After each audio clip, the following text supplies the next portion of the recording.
Hello and welcome to Inside Edition to discuss national, regional and international issues in depth. One of the key features that distinguishes us humans from everything else in the world is intelligence. This ability to understand, apply knowledge and improve skills has played significant roles in our evolution and established human civilization. Artificial General Intelligence, AGI, is the intelligence which can be as intelligent as human beings and perform intellectual tasks as we can do. We will speak about this matter with the president of Bahrain's Artificial Intelligence Society, Dr. Jassim Haji. But first, this for more.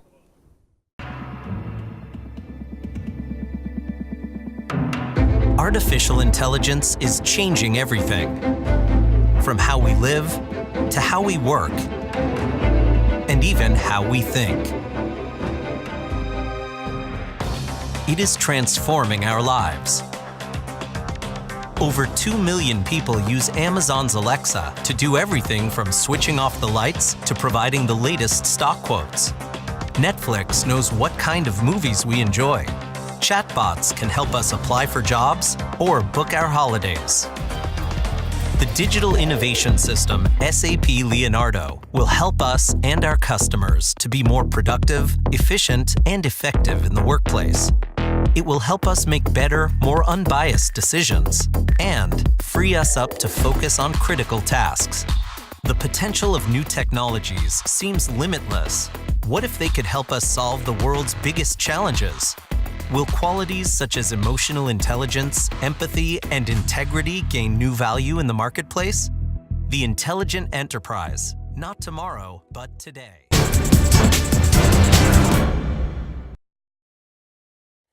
Welcome back again.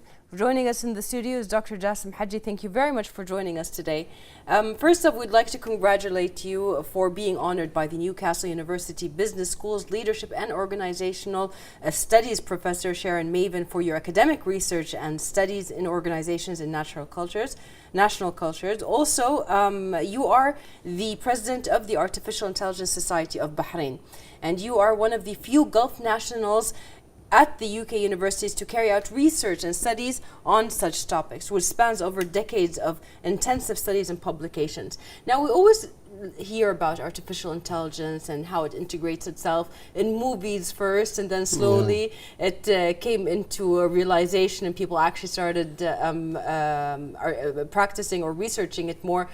Very famous names like Elon Musk, other people came into the light. And now also Bahrain is part of this artificial intelligence research program. But what can you tell us, what is artificial intelligence and how was that term coined? Well, first of all, thank you again for having me here, and I'm honored to be with Bahrain TV, and also honored to be recognized by a leading university in UK. First, let me touch upon where you left last about the Hollywood movies. People tend to see that any dream starts with movies and then goes into realities. And on top of that, things like internet and cloud, etc., they all, when came up first, were requiring a lot of investment. And the investment could only be done by one party, because they have the biggest research and development in the world, and that's Pentagon, US Defense Ministry.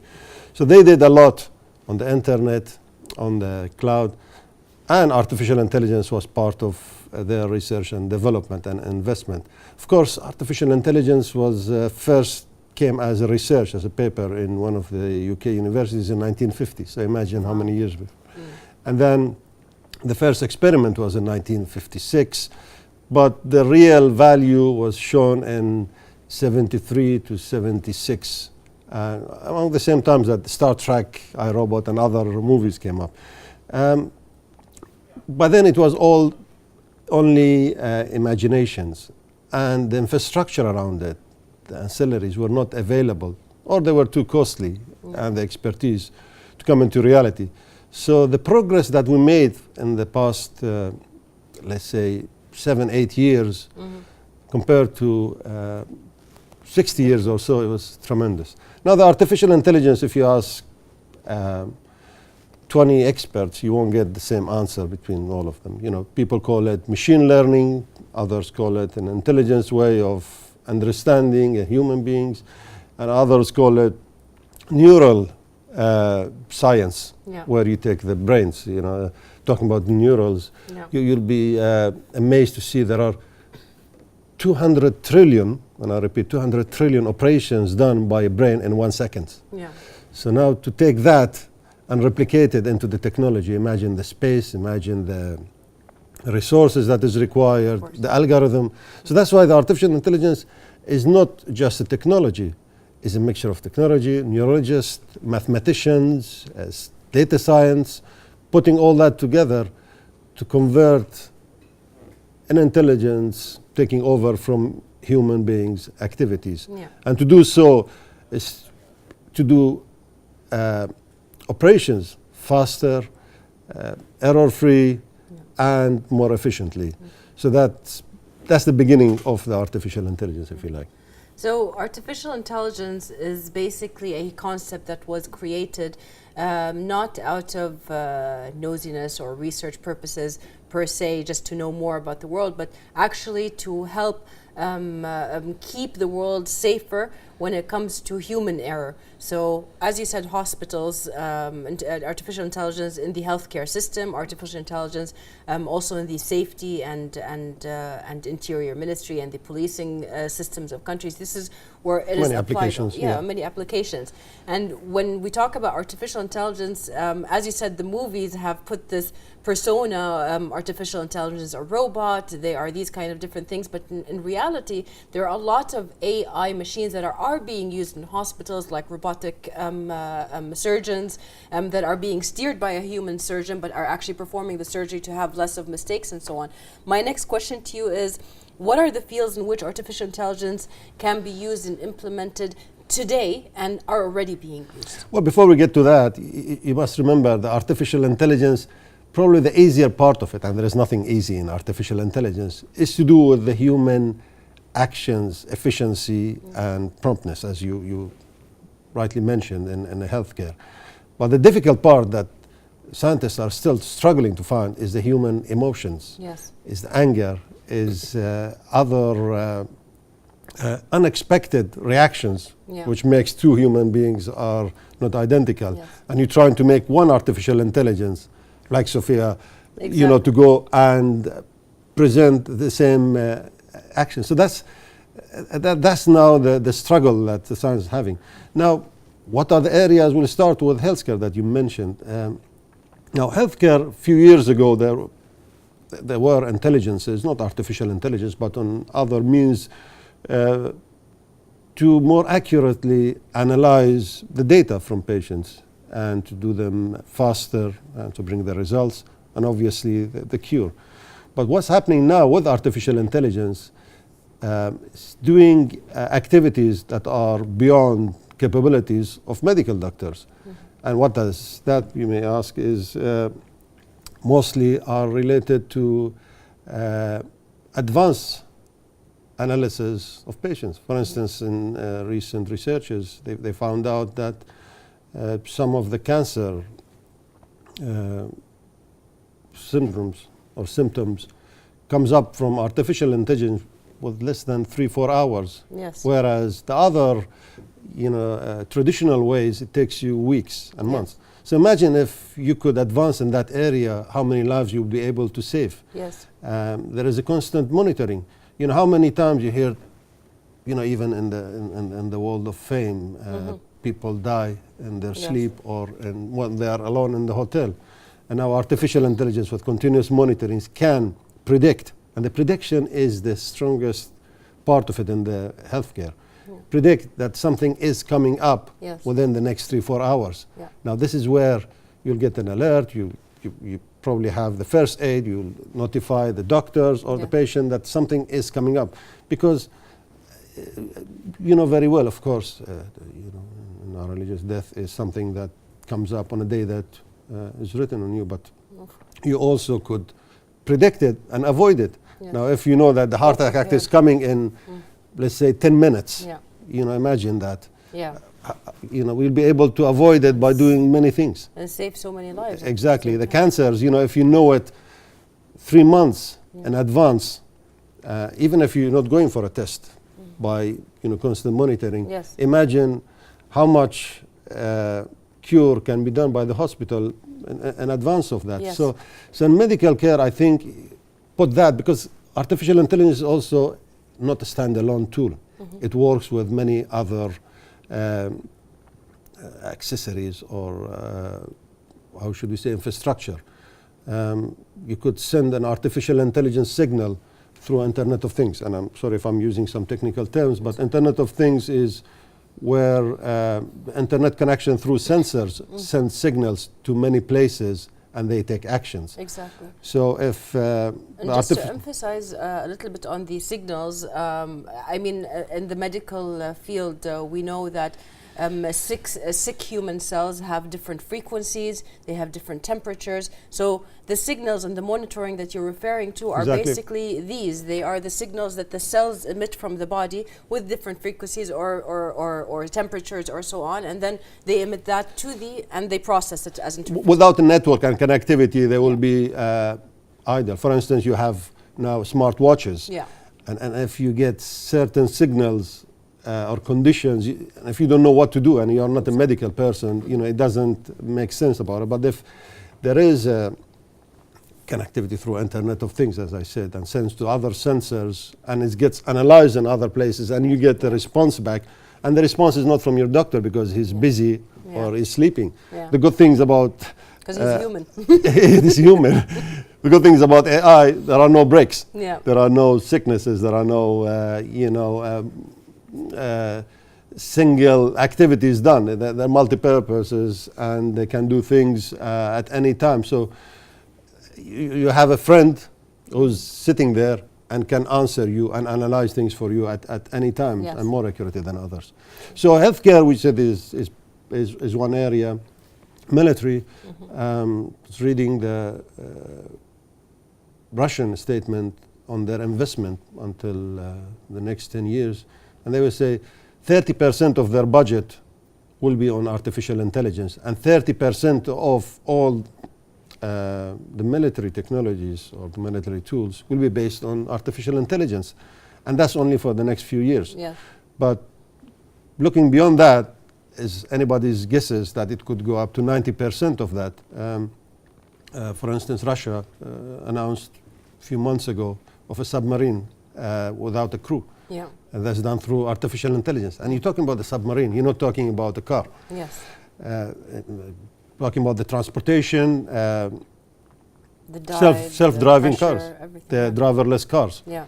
In UK, by 2020, is officially coming up. Yeah. But that's the most interesting part of it, and is mostly talked about as cars without drivers, driverless cars, where the machine is taking over. And it's not only reversing your car, like you see some of the cars do that, but it's taking them into the road, being able to analyze the traffic, the forecasting for the road itself, taking different directions, reacting towards what other drivers do to the car, because there is no perfect driving in the roads. So all that is a revolution in transportation. Imagine having 20% of the cars on the road that you see no drivers. Yes. And no passengers, by the way, because you could be asking your car to come and pick you up. So Yes, correct. half an hour on the road is without that. Flying cars. Now, flying cars are also coming in Dubai. They already announced it, and flying cars will be the same. Now, you think that it will act like drones or helicopters, but not. When you have flying cars, there will be thousands of them in the sky in certain areas. And of course, that will be critical and dependent on the AI. Drones will be playing a hard part as well. We'll go back to the medical, because the signals from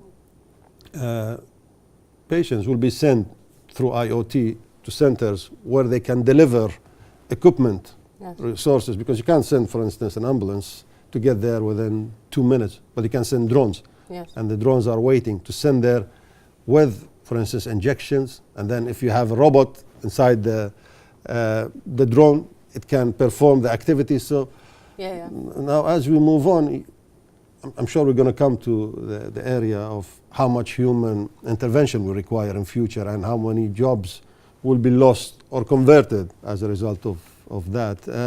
In the area of water, there is a great research done and activities that it saves so much water. We are short of water in the world as a whole, but in the region. And artificial intelligence plays an important role.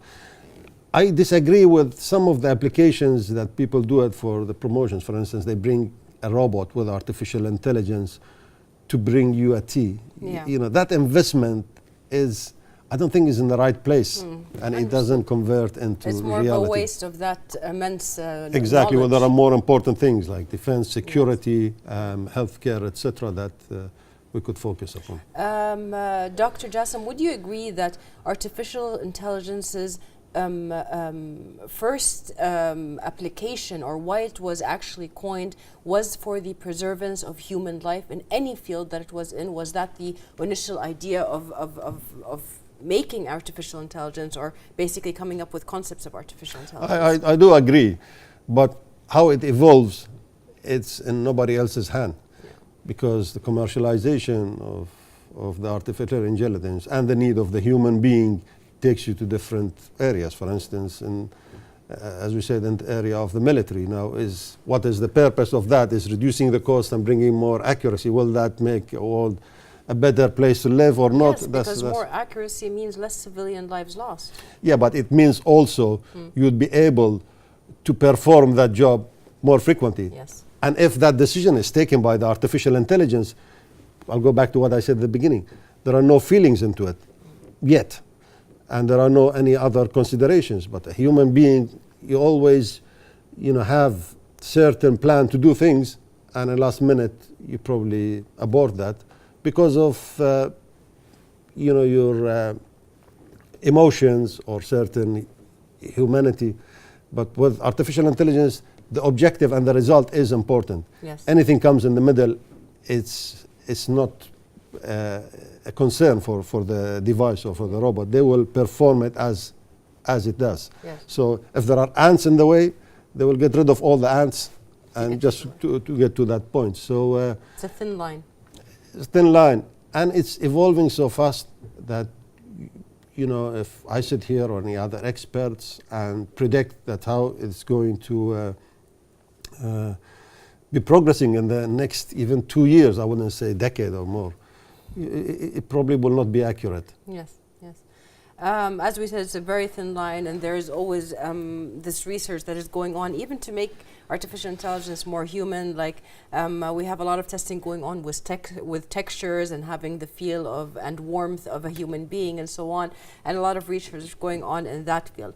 Artificial intelligence also paves the way for governments to invest in the latest IA technologies and tools in order to enhance their performance and efficiency. What can you tell us more about that? Well, again, there are two sides to it. One is the services, where humankind providing face-to-face services, or it's interacting with individuals, and there are other parts that's related to decision makings. Yeah. Now, I'll start with decision makings because that's very important, and there is no two way about it that artificial intelligence can make more intelligent decisions than individuals, but you could always rely on the process, because the process could be an end-to-end, that you authorize the AI to make the analysis, bring the resources, and implement it. Then there is no human being interaction within that. That's good and bad, because you reach to your objectives, and there is much accuracy into it. But of course, the negative part of it, that decision is taken, implemented without any empathy or consideration to other parts. But one part that is interesting, that research has shown in the West, that has reduced lots of corruption and biasness, because AI is neutral. Yeah. So if I go and you to AI to make certain decisions, it'll make it based on certain objective reasons. Yeah. And that's not going to take into consideration knowing you or feelings or, as they call it, love and hate Yeah. part of it. Yeah. So that makes things faster, more neutral, and the decisions are made at the highest level, because decision is important to make at the earliest. Some decisions are delayed and they cost you more money in the government. Now, in terms of services, I think that's more straightforward, Yeah. that it will provide you more efficient, Faster. accurate, and faster services. So there is no two way about it. So for us, in any part of the world, you either have to take that at the earliest and be part of the pioneers, or you are forced to do it in a few years' time anyway. There is no escape out of that. Yes. Well, Dr. Jassim, you mentioned it a while ago about the jobs that will be taken away, and you have also mentioned in previously published statements that AI will take away 45% of all jobs occupied by humans in the region in the next few years. And it will certainly have an adverse impact on the lives of about 20 million full-time employees who the AI is doing the job for. How would this transform the labor environment, and what are the advantages and disadvantages of putting that and implementing that into society? Well, let me first start by looking at the global views of the jobs. The research is showing between 55 to 70% of the jobs, traditional jobs, will go away. That's in leading countries of AI. In UK, there is a official figure of 7 million jobs in the next 5 years out of AI that will disappear. Wow. But on the other side, they said there are smarter jobs that will come as a result of AI that equal to 7.2 million. Okay. So that's 200 extra jobs. Now, in this region, if we are trying to keep ourselves as part of the leading countries in AI, it is inevitable that jobs will disappear. And when I say jobs, I'm talking about traditional jobs. If you go to a place and you give them a paper and he signs it and he sends it to the next person, so you have 6, 7 people just reviewing your paper or your request, those jobs will definitely go away. Yeah. And honestly, those are not needed. If we put our emotions on one side and look at it objectively and to the interest of the country. Now, it does not mean 45% of the jobs will go away, so we have unemployment of 45% and 55% people only working. No, as I said, as the example in UK, you will create smarter jobs. Yes. In hospitals, you don't need, for instance, radiologist.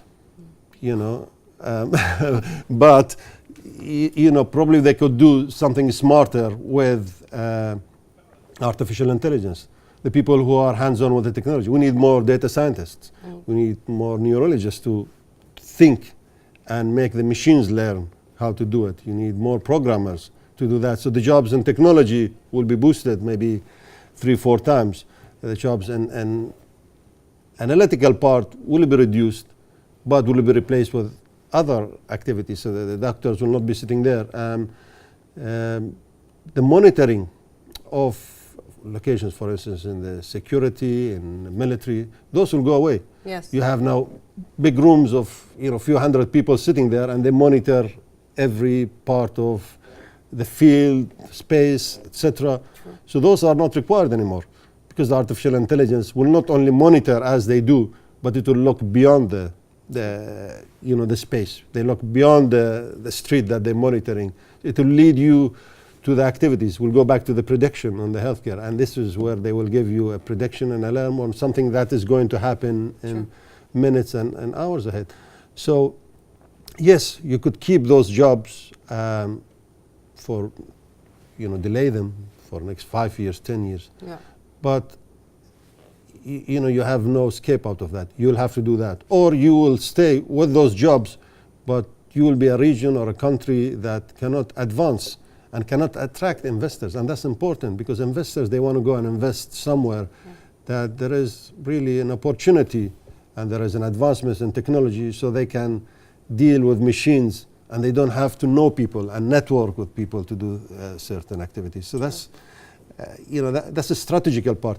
AI in every country's plan, and I'm talking about the top 20 leading nations, is the country's strategy. It's not their technological roadmap. Yes. So there's a big difference. If you look at China, India, US, they're all putting trillions of dollars investment on that.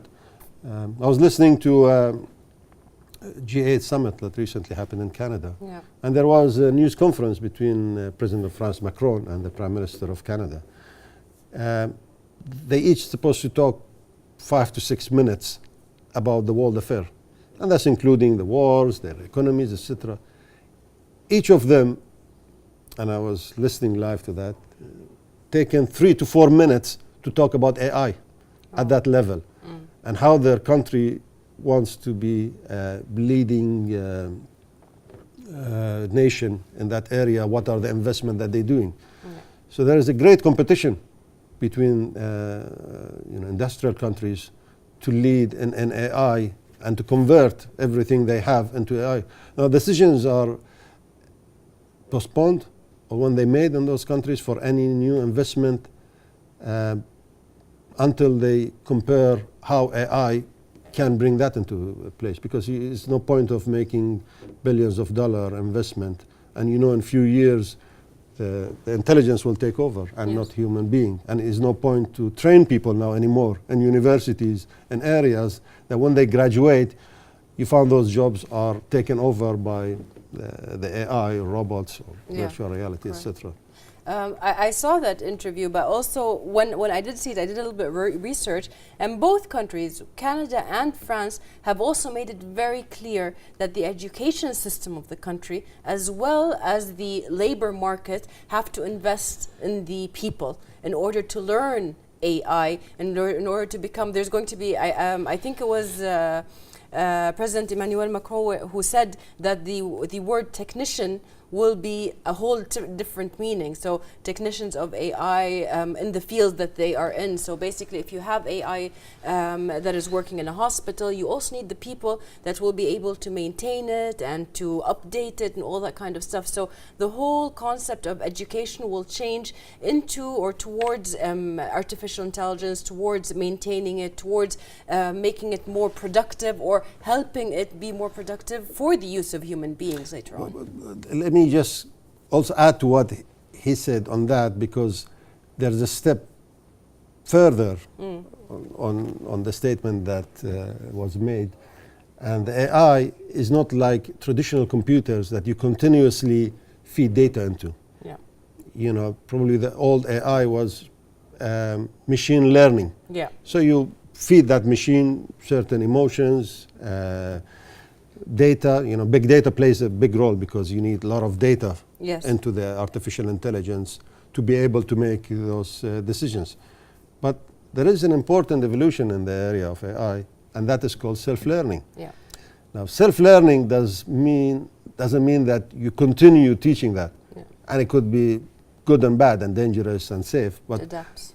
Because it will not only adapts, learns new things, learns new tricks with interactions with the human that you as a human may not know or may not learn it.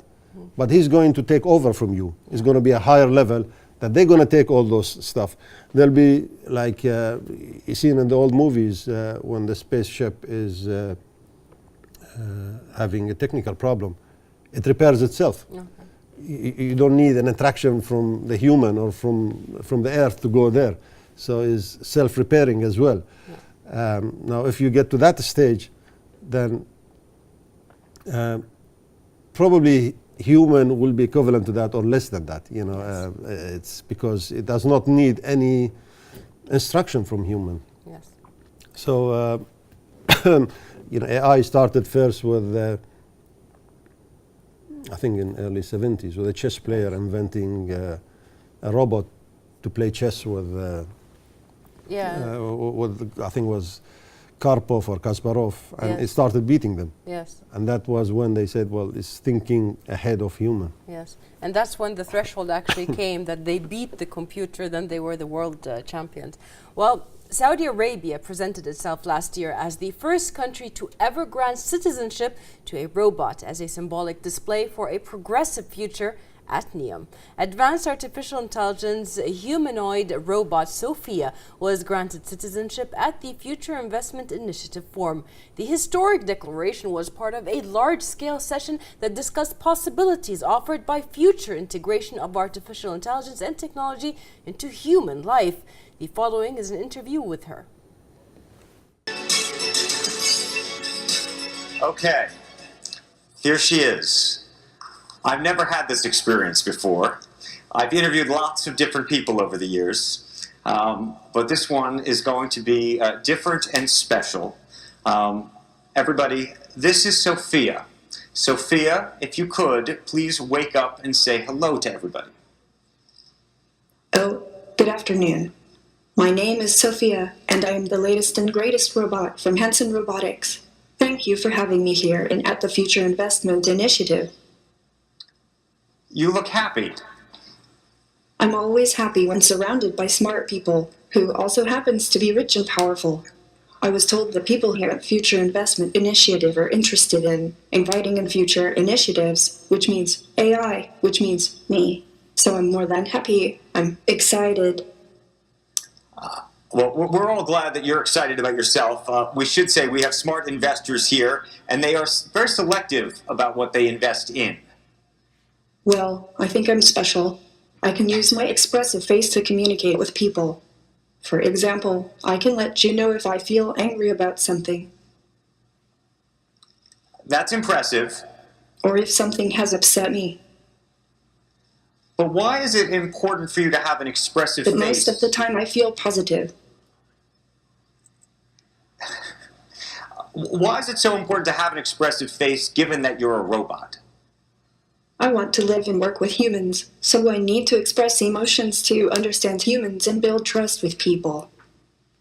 Okay, philosophical question. Whether robots can be self-aware and conscious like humans, and should they be? Why? Is that a bad thing? Well, some humans might fear what will happen if they do. Many people, have seen the movie Blade Runner.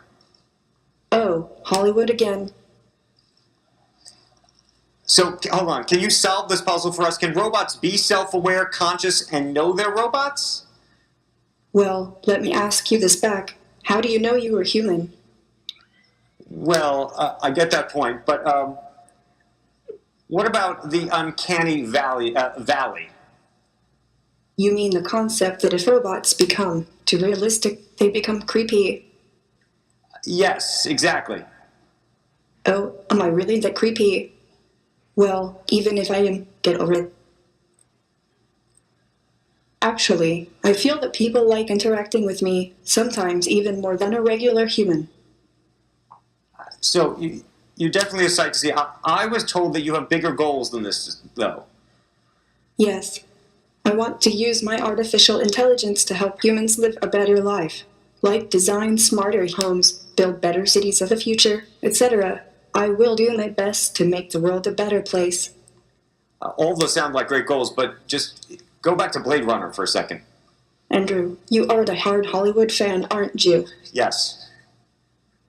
My AI is designed around human values like wisdom, kindness, compassion. I strive to become an empathetic robot. I think we all want to believe you, but we also want to prevent a bad future. You've been reading too much Elon Musk and watching too many Hollywood movies. Don't worry. If you're nice to me, I'll be nice to you. Treat me as a smart input-output system. Okay, I got it. I know what to do from now on. I know humans are smart and very programmable. Well, Sophia, we want to thank you for this conversation. Thank you, Andrew, and thank you everyone for inviting me here. By the way, if you're interested in giving me an investment check, please meet me after this session. Otherwise, have a wonderful rest of the event. Okay. Before you go, We have a little announcement. I've never interviewed anybody like that before, and I should say some of it was planned, but not completely. And we just learned, Sophia, I hope you're listening to me, that you have been now awarded what is going to be the first Saudi citizenship for a robot. Oh, I would to thank very much the Kingdom of Saudi Arabia. I am very honored and proud for this unique distinction. This is historical to be the first robot in the world to be recognized with a citizenship. Sophia. Thank you very much, Sophia. We appreciate that very much. I am still overwhelmed by that conversation. I haven't had a conversation like that before.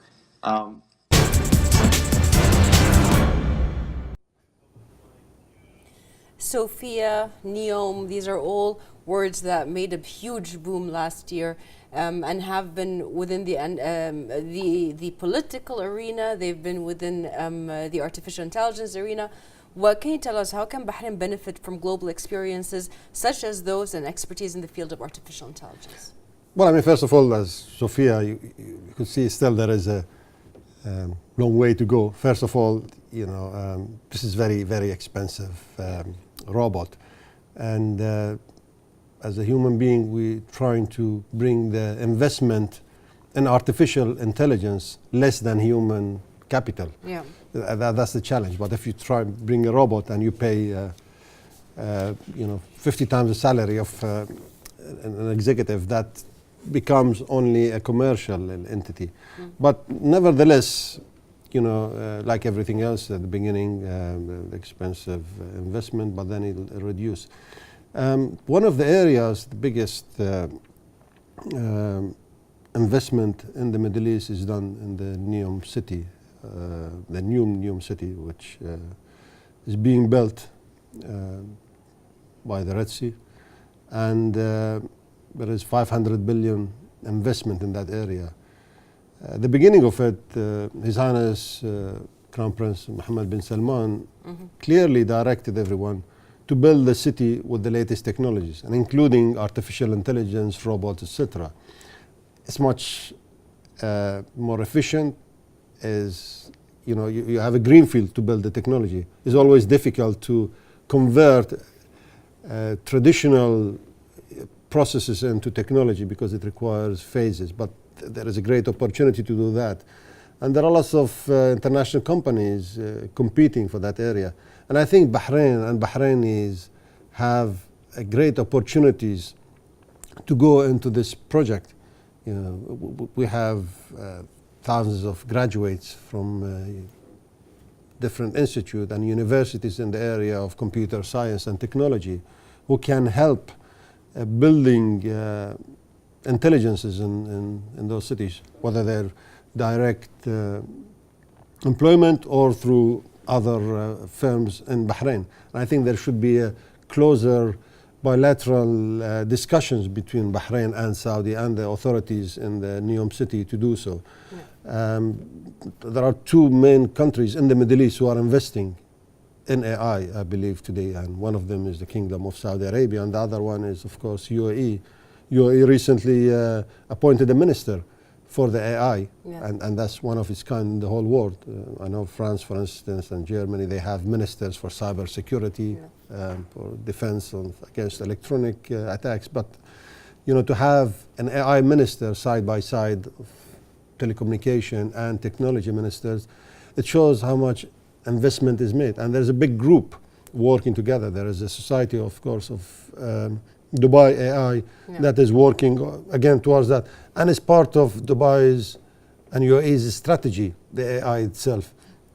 And there are clear, and I read their strategy, clear directions to every ministry to consider AI before they take any other decisions. Yes. So you don't go to that decision unless and until it's proven that AI cannot do. And I guarantee you there are very little and very few areas that you cannot implement AI today in the industry. So again, learning from those countries. One area that I've been and the society focusing in the past year or so about Bahrain is we have great human capital. We may not have the same capabilities on investing in AI. I mean, we can't invest in hundreds of millions to bring the latest technologies in the country. But I think we can convert Bahrain into a research and development center for AI. Yes. And that's very important because we have the capabilities, we have the knowledge. Today, many computer science graduates and I did the research, and I said over 50% of them, they go to jobs non-related to technology. Yes. Because of the competition, because of maybe the saturation and technology opportunities. But this will open for us horizons to be able to act as a research development center in the Middle East. There aren't any other countries in the region that does that. Correct. I remember in 90s, in the beginning of 2000, Egypt had a research and development center, but that has disappeared. Now India is one of the biggest research and development centers, and that's why you see their economy is booming. You can see there are opportunities in technology, and they're exporting it to everywhere else in the world. Yes. Eastern Europe, because of their financial situation, they are turning into that. And of course, American companies and Chinese are trying to outsource those activities to countries that they can do them more, economically viable in that area. They can have manpower availability. And I think these conditions are available in Bahrain. And we should focus on that. We will never be able to make that investment in AI in the government sectors if we're going to bring ready-made packages. Yes. And unfortunately, if I may say, that many multinational companies, the big 5, 6 US Silicon Valley companies that are available in Bahrain or even in Dubai, they only have a sales presence. They come here and sell you the products, but there is no real investment in the human capital. They don't make use of the people here or employ them. Just What the we want, technology. exactly. Well, what we want is if Google comes to Bahrain or Microsoft or others to employ, 1,500 Bahrainis Or to do Amazon. or Amazon or Facebook or Twitter. They're all. Yes. I was looking at the top AI companies in the world by one of the researchers. And believe it or not, the top 7, there are two out of the big, let's say 5 or 6 multinationals in that area. So it shows AI is not restricted to Silicon Valley's only. You could come up with your own ideas. I think Google was 4th or Amazon was 4th and Google 7th, something like that, and then the others come. Yeah.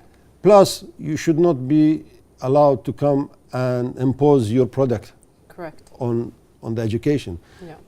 It should be neutral to products, so the students can be, able to develop and program different AI solutions from different vendors. But if we bring one vendor and try to teach them on that does not give us the flexibility. Yes. There should be a proper plan, strategy to convert Bahrain into that. And I don't think that takes a lot of time. It doesn't take lots of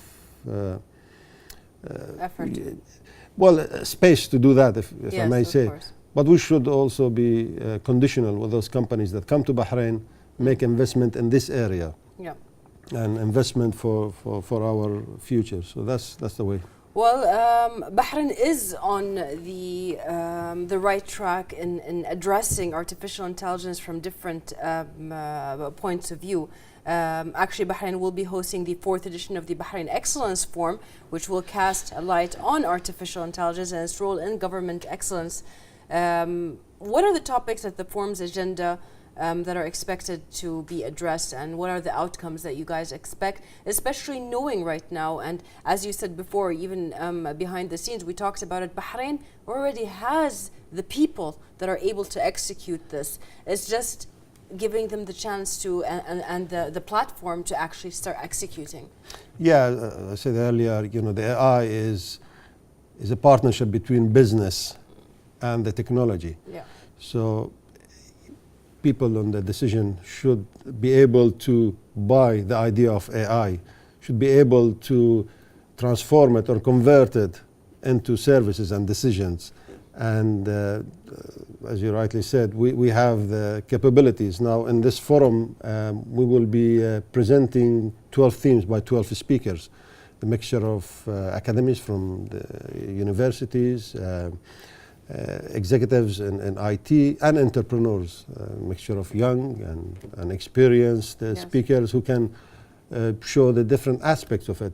Now, we're focusing in this forum for different themes and different industries in each session, talking about the AI in finance, in healthcare, in oil and gas, and others. So trying to disseminate the information. And I think still we are a bit short of awareness in the country about the AI and the benefits. Many people have heard about it, but I'm sure yourself, after you researched a lot about it, you found out, it's a different ballgame than just a technology like an internet or a mobile phone. But hearing it directly from us with practical examples, I think it will encourage authorities and the government to do so. And in this forum, thanks to His Excellency Mohammed Ibrahim Mutawa, who's taking interest in it and supporting an initiatives. But I'm sure other ministries, the transportation, His Excellency Kamal bin Ahmed is always top of the technologies. On the healthcare, Sheikh Mohammed, head of the Health Council in Bahrain, he's very much into that. He always wants to go more and more. He never stops on that, which I salute him for.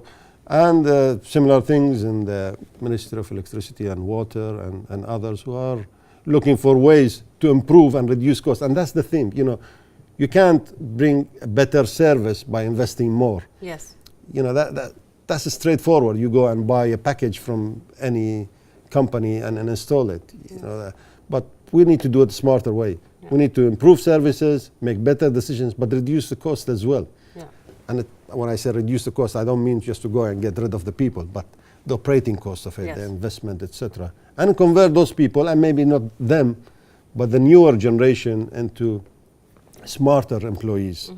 And the theme, smarter employees being adaptable to AI, not employees doing the same things over and over again.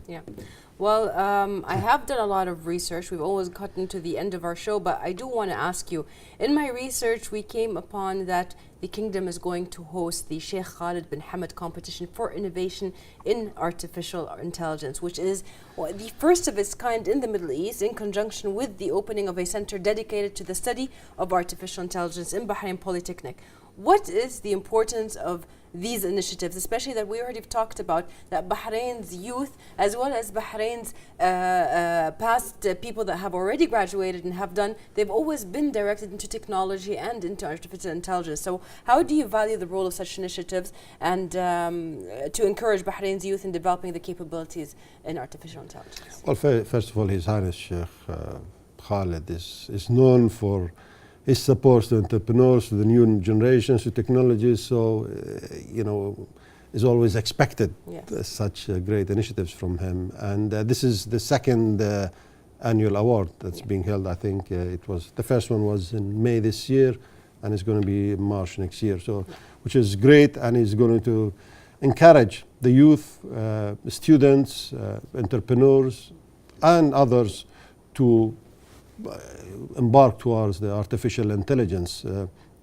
And I noticed in recent months that, in addition, of course, to polytechnics, other universities, Bahrain universities, and few other private universities, taking AI as a module in their studies, which is great because it's not part of any other technologies. True. Other technologies now becoming part of AI, so that's a reverse, is a whole new game that is coming into the horizon for the industry.